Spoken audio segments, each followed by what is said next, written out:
All right, for a ring wired doorbell brick extension, you will need a a precision screwdriver. It's PH1, not a PH2, because a PH2 is going to be too big. This is a normal PH2 screwdriver that's too big. You need a PH1, which is going to be small tip that's going to go into here. If you use a PH1, a PH2, it's going to strip the screws. So the middle inside screws are used to screw into the mount here.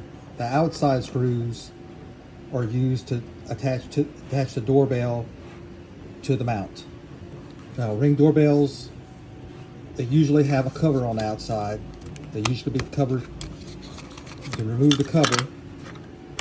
To put the cover on, you remove the outside screws.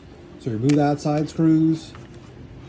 You remove the 2 outside screws. Some of the ring mounts have 4 outside screws. Remove the outside screws, and you remove the inside screws. The inside screws, you set those aside. You use those to screw in the center.